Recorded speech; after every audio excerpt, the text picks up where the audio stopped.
TitleMatchNetwork.com. You went to, I believe, to All Japan in '82, I think it was. What are your memories of working for Giant Baba? Giant Bubba. Actually, my first trip to Giant Bubba was in 1973, our first year in wrestling. I was there with Blackjack Mulligan, Moose Cholak, Dale Lewis, Larry Hynemi, or Lars Anderson, and then two guys from South Africa, and Bob Bruggers and myself. Bob and I had trained together. This is our first trip to Japan. We're getting like $1,500 a week. The main eventers, they're getting whatever they're getting. Right. A lot of money.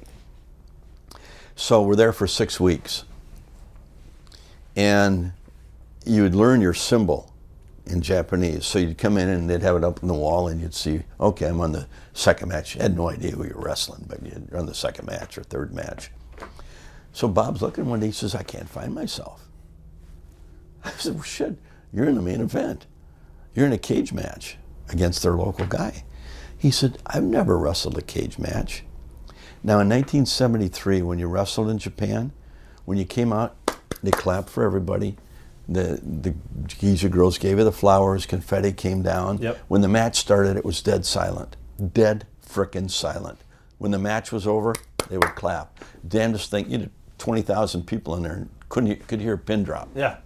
And that's the way it was. So Bob gets into this cage match, and I go to Bubba and I said, Mr. Bubba, Bob's never been in a cage, and I've been around wrestling a lot.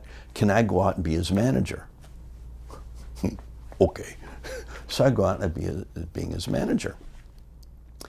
And all of a sudden, Bob is getting the shit kicked out of him. He gets cut.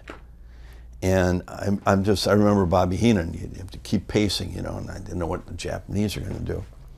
And all of a sudden, I see something on the ground, I hand it to Bob, and I said, hit him over the eye. Boom, he hits him over the eye, and the guy starts bleeding. All of a sudden, I see this fan jump over the railing, and now all the people are standing, and there's noise. And I turned and looked at him, and he turned around, and I kicked him right in the ass, and he went over the railing. Right. Right? So now I'm pacing, and all of a sudden a whiskey bottle goes flying by me. I go, holy shit. So all of a sudden, the match ends, Bob gets beat, and these people are all standing. And I mean, the noise is unbelievable. I crawl in over the cage, and I go over to Bob, I'm gonna help him up, and all of a sudden, I see something like corner of my eye, I look up, and a chair came over and hit me. And now I'm bleeding. And I see the guy, I grab the chair, I run up the top rope, and he's running. I fire the chair, and I hit him right behind the head. About 10,000 chairs started flying into the ring. And Bob says, what the fuck are we gonna do? I said, well, let's get out of here. So we run through the people, and we get our arms up like this, and we were black and blue from here down, from them hitting us.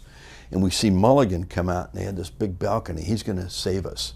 He comes out, and I see this little Japanese guy to stand up and go, hit Bob right on top of the head, knocked him cold. Oh. So we drag him into the locker room, and a full-fledged riot starts. That's crazy. Rocks coming through the windows. The riot squads are there. So the next 3 weeks, Bob and I are in the main event every night. And we couldn't go into a restaurant without getting attacked.